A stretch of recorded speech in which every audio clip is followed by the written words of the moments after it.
much enlightenment coaching do you need before you can go on your own? So I think there's a lot to unpack in this question, quite frankly. So, how much enlightenment coaching do you need to go on your own? So, like, there's so many parts to this. I think enlightenment in itself, talking about that, enlightenment coaching, whatever that is, and going out on your own to be an enlightenment coach or to become enlightened on your own without a coach. But we can just talk about it because I think we could probably spend a whole episode talking about this question. But yeah, I mean, this goes, we've talked about this many times, the idea of enlightenment, of being this sort of destination, this future place that, you have to put work in and you have to get coached on to get there. And there's people out there who, they're enlightened so they can teach you how to be enlightened. The And experts. at the end of yeah, that charged 500 an hour and but anyway, yeah, so to start, the idea of enlightenment is nothing more than a concept that we have created. And there are, I think there's understandings people equate to that, but it's this sort of journey that people think of, that they, go through spiritual practices and eventually they end up one day at enlightenment. Like they're on this rainbow and it's like it's like the pot of gold. Do I take a right or a left at this street? And it's like enlightenment's that way. And it's like, so at the end of the day, I don't even like using the word enlightenment, but I think it's the understanding that there is nowhere to get. There is no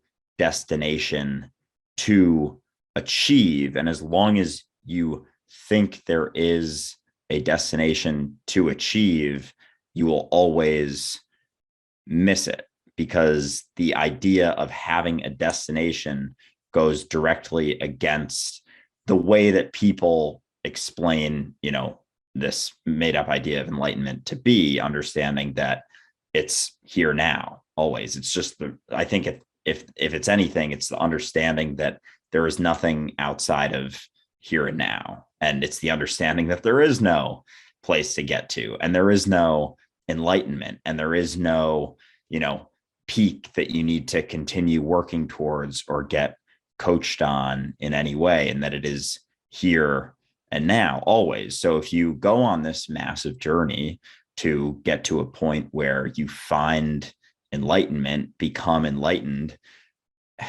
it's you can't even describe it. Even if that were the case, that there was a journey and there was a point, it's a moment also, like, so like that idea of enlightenment is one moment you're like, oh, my ego is dead and I am enlightened. And then it's like, so 3 seconds ago your ego was dead and you were enlightened, but what about now? It's like, well, now I'm going to hold on to that idea for the rest of my life, and I'm going to say that I had an ego death and that I am enlightened, and I'm going to work to get back to that point for the rest of my life. And it's like, that point is here now. It isn't a point that you reached at one point. It's always now. And that's the simple beauty of it, that again, we've talked about, 10 to 20 times, is that it is always here now. You can never miss it because it's always where you are. It's what you are at the end of the day. So that's my initial spiel, but That's really good. I love that. It's funny. I had somebody respond to me recently. I did a video about ego deaths, just saying that it's kind of an inaccurate description because it implies finality, that all of a sudden your ego's just gone because you've made this one choice to kill it. And then that's it. You're good for the rest of your life. And that's not how it goes. Because of course your ego is the perception of division. It's just how much you commit to that perception as truth that causes all of your distortion. So I just thought it was really interesting that basically the person was saying that try DMT and then tell me there's no ego death. And that's the danger of having that one moment where your ego slips aside and then assuming you're good. So my response was, I'm assuming you're not on it when you're writing this comment. Because everything you just said was egotistical, right? I achieved it in the past. All of that is ego. right? And then that's the point, is it's not the concept. It's not the final end result. It's not an achievement that you can put up on your wall, right? It's none of that. And I just want to share two stories in response to the question and your answer that I've always felt to be very useful. One is, they're both about students who were fairly smart and intelligent and got the concepts, but were having problems letting go enough to realize the truth. And one student goes to a Zen master and says, I've studied everything. I've read through all of the scrolls. I've read through I've studied under multiple masters. I'm just not getting it. What is the secret to enlightenment? And rather than respond, the master just turns around and on a piece of paper on the wall writes attention. Student says, that's it? That's all you're going to give me? What is that? What does that mean? What does attention mean? Teacher writes, attention, attention. Student doesn't understand. He's like, this isn't saying anything to me. And he writes it again. Attention, attention, attention. He's like, what does that mean? He's like, attention is attention. There's nothing else to say.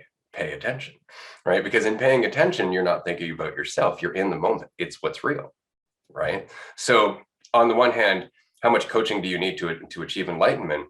None at all, right? Some would say, oh, you need to meet an enlightened master, but they're forgetting that the first enlightened master didn't have a master to work from, right? So if that's possible for them, it's possible for you. It really just comes down to attention. And secondly, priority, which is why I want to touch on the second story, which I'm pretty sure I've told before, but I'm going to say it again because it's important. There was another student, also very talented, went to another master and said the same thing. I don't get it. I'm not understanding this. I study all the time. I talk to other students. I talk to other masters. I'm just not getting it. Show me the secrets to enlightenment. Teach me the final lesson, as it were. So the master says, well, let's go for a walk. Brings him down to the river and he says, look there, through the water at the bottom of the river. Look at the rocks. Student leans down. It's like, yeah. He's like, no, look closer. He gets down to the water. Master takes his head and pushes it underneath the water and he holds him there. Dude's just frantically sputtering and trying to get up out of the water. Finally, he lets him up. He breathes for air. The master says, when you want enlightenment as much as you wanted that breath, you'll have it. And that's it. It's attention and priority. How much are you tired of your conflict? How much are you tired of suffering? How much are you tired of the world you know and the things that you think you know and all of the overcommitment that goes with that? That's really all it comes down to. There is nothing else. Everything else is just pageantry. It's just a show. All the enlightened, like the bells and the robes and the incense and all of that, it's all for nothing. It comes from within. It comes from you. If you're tired of experiencing the division that you perpetuate, that's where it starts, because then it comes from you. It's attention, right? And it's priority. Everything else just peels away over time. Just keep going. But yeah, and if you can find people to talk about, it will help. But be careful who you lean on for answers, because the answers that they give you are theirs. They won't work the same for you.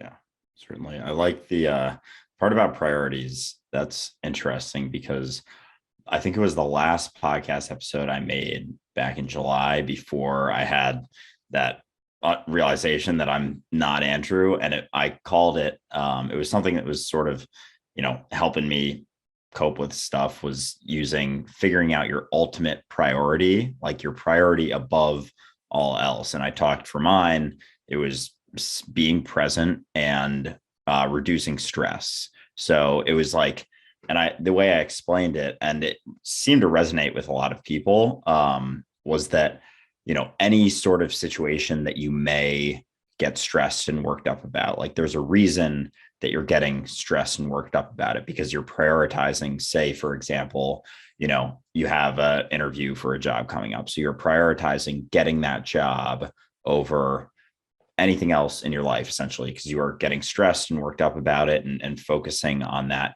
future sort of result. And I was talking about the idea of ultimate priorities being like, if your ultimate priority is staying present, that is your priority over doing well on an interview, over getting a good job, over making a lot of money, over having, a successful career in the eyes of the world, like above all of those things. So through everything you do, checking that. And then when it comes to stress, realizing that, I would rather live a stress-free life than, do well on an interview, do well on a presentation.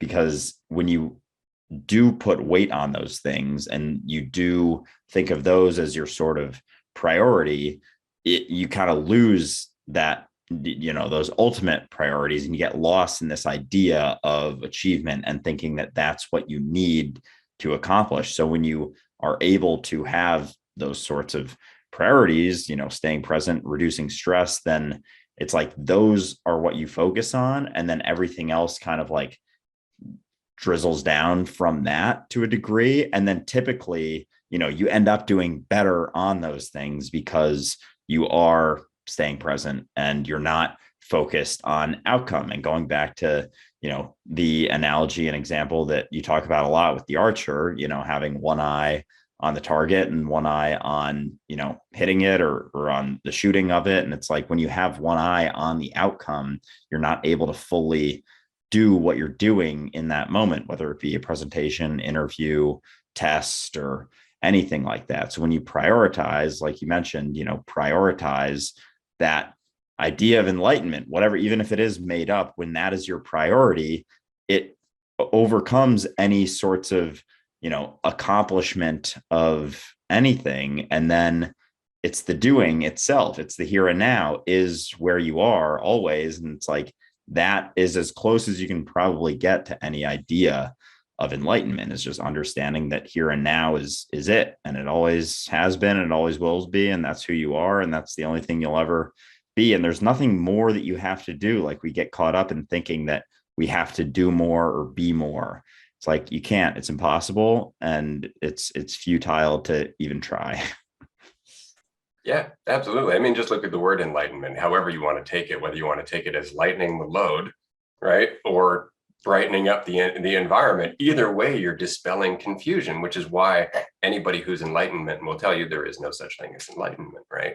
But it's the concept that drives us first. Like, there's a lot of people who will be like, yeah, I want to get to enlightenment. I want to achieve that. And that's great. That's really good. In the same way that the Sufis want to connect to God through abandoning their want, right? But there's that catch-22. You have to abandon wanting to meet God as well, right? And so it just comes down to eventually chasing enlightenment.